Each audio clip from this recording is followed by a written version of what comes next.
Hai, apa kabar? Ya, saya baru aja beli satu buah smartphone flagship tahun lalu atau yang sering disebut smartphone X flagship yang seri penerusnya itu udah keluar di Indonesia. Dan ini tuh jadi salah satu smartphone flagship yang penurunannya tuh cukup lama karena saya udah cukup lama juga pantau smartphone ini karena penasaran dan harganya tuh susah banget buat turun. Jadi meskipun seri penerusnya udah ada di Indonesia, harganya tuh masih nggak turun-turun. Jadi pas kemarin kebetulan ada diskon dari marketplace, ya udahlah saya putuskan untuk beli aja karena emang saya penasaran dengan smartphone-nya. Udah ketebak belum ya smartphone apa? Yuk kita lihat. Sekaligus saya dokumentasi untuk unboxing paketnya. Oke, ini dia untuk HP-nya. Langsung aja kita buka. Dan ya, ini dia smartphone yang saya beli, Vivo X100 yang versi biasa, yang versi non-pro. Nah, ini dapat 1, 2, 3 casing dari sellernya. Ya, jadi saya beli ini second ya, karena untuk posisi yang barunya itu kayaknya udah nggak ada ya, udah cukup susah dicarinya. Nah, untuk seri penerusnya justru saya udah coba duluan ya. Ada di X200 tapi yang versi mininya ya, X200 Pro Mini yang saya cobain. Dan ini adalah yang versi X100-nya yang versi biasa. Untuk X200 Pro Mini kan yang udah saya bahas kemarin, itu nggak akan masuk resmi di Indonesia. Untuk paketnya apa aja sih? Kosong. Ini sepertinya casing bawaannya yang ini kayaknya ya, yang silikon case bening ini.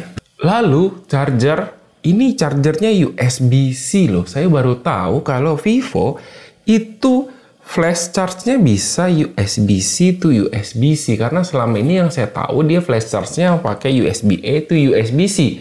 Bahkan di Vivo X200 Pro Mini juga dia pakai USB-A to USB-C.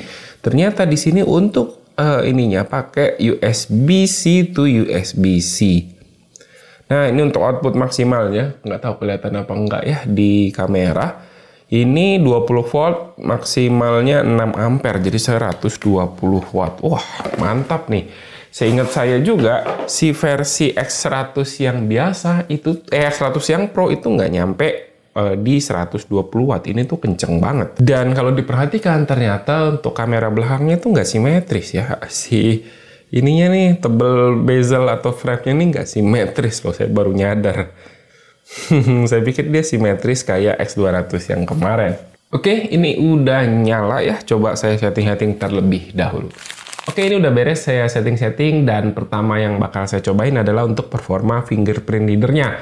Jujur untuk posisi fingerprint reader-nya ini agak awkward ya, karena posisinya agak ke bawah banget ya, beda sama si Samsung S24 FE yang lagi saya pakai. Ini posisinya bawah banget. Ya, saya cobain ya untuk performa fingerprint reader-nya. 1, 2, 3. Oke, untuk performa fingerprint reader-nya sih cepat ya. Sekali lagi ya, 1, 2, 3. Nah, untuk di dalam kalau dilihat ini hawa-hawanya mirip ternyata dengan si Origin OS yang udah kemarin saya bahas. Jadi Vantage OS itu ya rasa-rasanya udah mirip gitu ya dengan Origin OS, karena kan cukup banyak yang pengen gitu bahwa si Origin OS itu dibawa secara global, tidak hanya di China. Tapi setelah saya lihat-lihat ternyata ya nggak jauh beda juga bentukan si Origin OS dengan Vantage OS. Hal simpel yang kelihatan adalah nih wallpapernya mirip, terus widgetnya juga beberapa ada yang mirip, jam mirip, weather juga ada tuh mirip seperti ini yang udah pernah saya bahas kemarin. Cuman untuk fitur kustomisasinya emang nggak sebanyak si Origin OS. Karena di Origin OS ketika kita tekan di sini dia udah ada fitur kustomisasi yang banyak banget. Bisa bikin wallpaper, bisa bikin animasi-animasi di wallpaper, itu cukup banyak. Kalau kalian pengen nonton fitur si Origin OS, videonya ada di yang ini nih, thumbnailnya. Lalu kita lihat dulu untuk sistemnya, apakah udah dapat ke Android 15 atau belum. Nah, bisa yang kalian lihat sendiri untuk Vantage OS-nya di sini udah Vantage OS 15 yang seharusnya juga udah menggunakan Android 15. Nih, kalian bisa lihat ya. Saya bisa acungi jempol lah ya untuk Vivo saat ini karena Vivo bisa ngasih update software yang cepat banget, bahkan beberapa untuk tahun ini kasusnya Samsung itu malah lebih lambat ya. Si One UI 7-nya belum keluar. Nah, setelah saya ngobrol-ngobrol sama teman saya kemarin dari Trending Tech, itu katanya Vivo X100 itu udah dapat fitur yang kamera, terutama yang ada di X200 series. Kita lihat di menu kamera, di bagian bawah sini itu langsung ada menu humanistik kayak gini. Nah, ini tuh sebelumnya katanya nggak ada di X100 series. Kalau di X200 itu emang udah ada ya dari awalnya. Ini nggak ada dan sekarang langsung ada. Ini tuh kepake banget buat street photography stylenya. Langsung ada nih pilihan lensanya 24, 28, 35, 50, 85. Jadi kalau misalnya kita pengen street photography ya tinggal pakai langsung dari bawah gini aja. Terus untuk fitur lainnya seperti filter, color atau color style di sini sama ya seperti X200 Pro Mini kemarin, ada vivid, texturize, dan juga natural.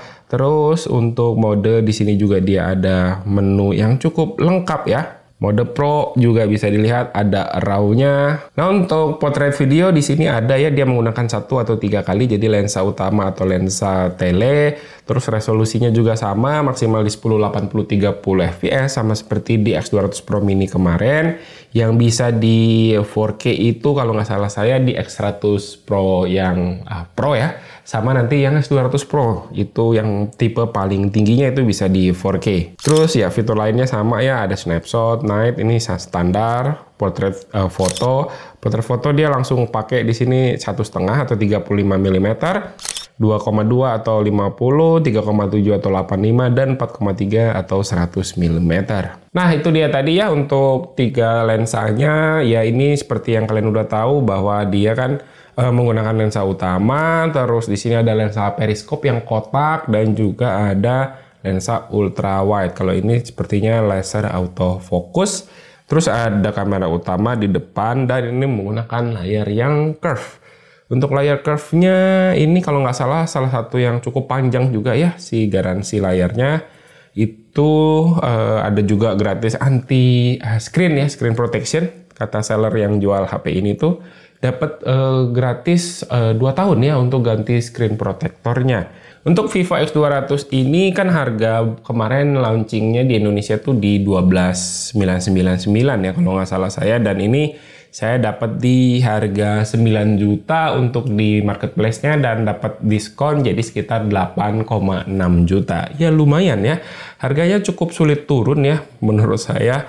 Karena dari awal atau akhir tahun lalu ya sekitar bulan Oktober itu saya perhatikan harganya tuh segitu-gitu aja, nggak turun-turun ya. Even harga atau si produk yang barunya itu udah nggak ada lagi di pasaran. Harga secondnya masih segitu-gitu aja.